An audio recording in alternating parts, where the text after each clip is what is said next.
Hello and welcome back to the Cliffhanger podcast. I'm your host, Jasper Allsup, and this is my co-host, Andrew Eggleston.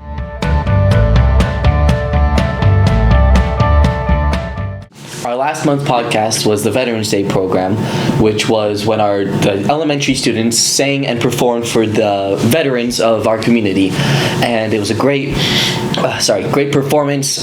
They did great. The veterans loved it. We want to give a special thanks out to Miss Shock, who taught the little kids how the performances and did a really good job directing them through the performance. It was great. We had fun recording it, and I hope the parents out there who weren't able to make it enjoyed seeing their kids sing and perform, and I hope you guys enjoyed that podcast. This month, we're going to be talking about FCCLA.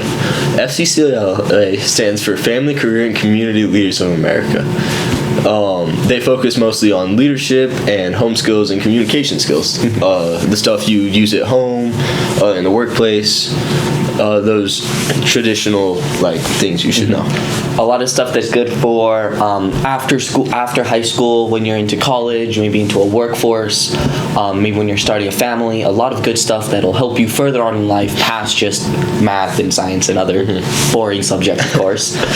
FCCLA helps to work with very youth concerns such as family relationships, peer pressure, parenting, substance abuse, and then career preparation for furthering your career through high school. It's great for helping with that.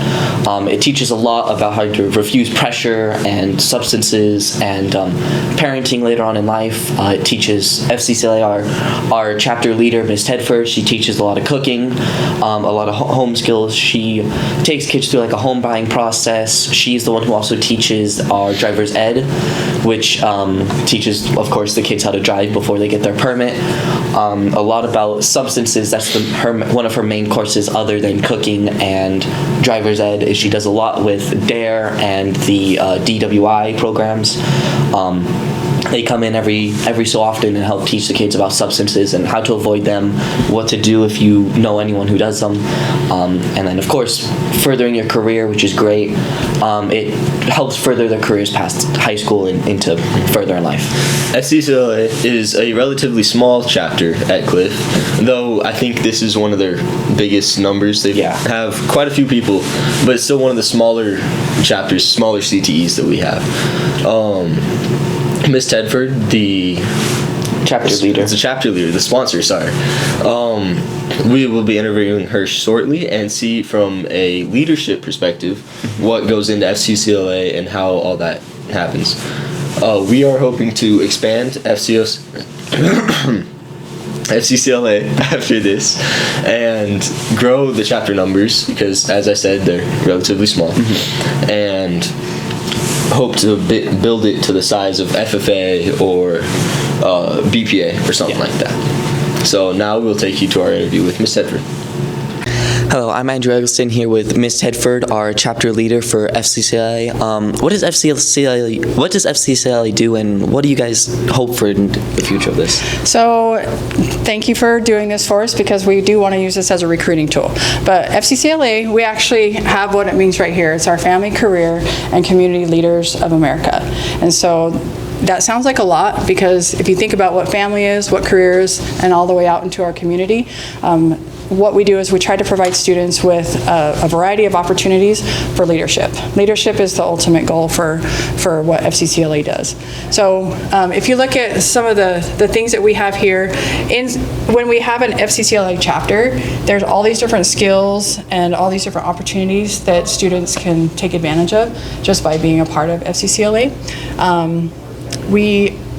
We hope, because I only have a few students that are actually registered members of our group, we're hoping that we can recruit more and show students all the different variety of skills and activities that they can do and learn here in class, but also take that to the next level with competition. Speaking of competitions, what do the competitions usually entail? You talked to us earlier about Ryan Tedford is doing one of the competitions. What is she doing, and what does that entail? So Ryan will be our first one from Cliff. Since I've become advisor for the last 7 years, she'll be the first one to actually take the opportunity to compete at our regional level. And I'll give you an example of what she's doing in a minute. But because it's so broad under families, you could do anything from relationships, like healthy relationships, how to help children. There's a lot of projects with children and child development. So you could like create toys for them, you can write stories for them. And that's awesome because you can use technological skills to come up with a digital story and things like that. If you look at the career component, a lot of our students that compete, not mine, but hopefully in the future, if they look at the career aspect of it, what they do is they research a career that they might be interested in. Around here, one might be mining, or one might be a business owner, one might be where you take advantage of our natural resources around here with the forestry, wildlife, and things like that. So they investigate a career and they come up with how they would fit into that career pathway, which would be super helpful to get that out to students here at school so that we can help them plan for their future. And then if you look at the community part, anything that we could do to make a connection to the community is also the ultimate goal, because after you leave high school and you get out on your own, whether you go into a college, career, anything like that, you're part of something still. So right now we're part of school, but once we get past school, you become part of a community. And so if you take Ryan's example of what she's going to compete in, is she took a problem or an issue that we have, and she's going to highlight and do what's called a STAR event, is students taking action. So they identify an area, an issue of concern or a problem. It doesn't have to be a problem per se, and hers is not really a problem. But what she's doing is she is working with our student population here, pre-K through 12, and she's starting to develop a program where she identifies especially our special needs students with autism and things like that, which would be her own sister Kennedy. And she's trying to find how they can connect a life skill, because even though some of these special needs students, they can't do everything, and they're here to learn at school. And so she's taking, for example, Kennedy, and she's highlighting what Kennedy can do and what Kennedy needs to work on to develop more life skills. And so what we're hoping to do is incorporate some of our special needs students and other students with talents, where they become really creative with making products, and then we sell them at our local farmers market. So that's that community connection, and that's where she ties family together. And then her career with that is eventually Ryan does want to go into something that help with children, whether it's teaching or early childhood development, things like that. So that sounds really cool. You said she's competing at regionals, which would be, where is that for here? We participate with Region 1, and that is Las Cruces. We'll be competing with Silver High. It's mostly the southwest region of the state, and so we're going up against Las Cruces schools, Gadsden, Deming, and so it'll be held at they're hosting it at Doña Ana Branch on Saturday. And so she'll be our first competitor, and I'm using her as a guinea pig just because we got to get the program going. How big is your program right now? How many students do you have in it? Yeah, good question. I actually enroll, if you take my culinary arts classes, and that counts as our CTE, or career technical education course.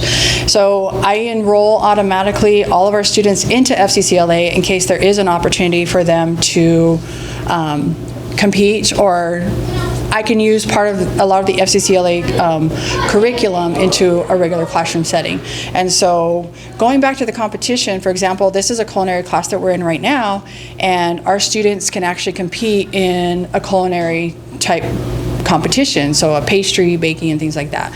And so currently, because I have 48 students for culinary arts combined, I have all 48 of them enrolled for that opportunity. Alrighty, and is Ryan hoping to make it to state in her competition? She would love to, but she also feels a little bit intimidated because she is a senior and she doesn't have a lot of the background knowledge and whatnot, because she's never taken one of my classes before other than driver's ed. But I told her I needed her, and I needed her to kind of just set a standard for me as the advisor to really help other students, and she's willing to do that. Nervousness, I think when you guys talk to her after her competition, I don't think she's really nervous right now because she doesn't really know what to expect. But I think once she sees everybody there and what everybody's there for, and then it's all positive, everybody's there to be a leader, to make a difference with their family, to make a difference in the career pathways that they want to choose, and to make a difference in their community. I think it'll be something very positive for her and for her to bring back to the school. Alrighty, well, that sounds all nice and good. Would you like to join? I unfortunately would not. I'm a little busy. I know. But that's our problem, right? Thank you for the offer. You're welcome. Funding for the competition stuff, is there Okay. a lot of it needed? And what do you guys do for funding? So students take turns working concession stands at our basketball games, and then we also have our items like our baked goods from our programs, and that's a nice thing about what we do for FCCLA because it ties in closely with your TSA, which is your Technical Student Association, with what you guys work with, and BPA for your business professionals, and also for our FFA. So combined, when we bring those products and those opportunities together for the and offer our products, goods, and services to the community, then I think that helps tie in our goal of what FCCLA is for the family and the careers and the community. So our kids are learning great skills where they, and actually Ryan's topic is make it to market. So we make it, and then you think about the process all the way through of how you get things to the market, and you have to determine, like put your entrepreneur hat on to see, what sells and what not. So it ties in together beautifully. Well, that sounds all good, and I think that's it for our interview. Thank you for interviewing us, or letting us interview you. And yes, and hopefully we recruit and we can get some students to join and do good. Yeah. All right, well, thank you. Yeah, thank you guys. Hello, I'm here with... Ryan Tedford. Okay, and you're in FCCLA, correct? Yes. What do you do in FCCLA? I help children and focus on the home ec room and make the community stronger. Oh, that's great. I heard you competed recently. Is that true? Yes, I did in Las Cruces. In Las Cruces, and what did you compete in? I competed in the Focus on Children competition, and I went up against 2 other people. They might have been a group. I didn't see them, but I did win silver, and nobody got gold, so that was really good. And with my project, I did a Make It to Market, and it's where we did the local market and sold baked goods and food. Oh, that's awesome. Kind of like the market that we were selling stuff at, right? Yes. That's awesome. What did you gain from that experience? Like, how has that helped you? It helped me gain leadership experience as well, and also some social skills with the kids because I had to work around them in order to get my project done.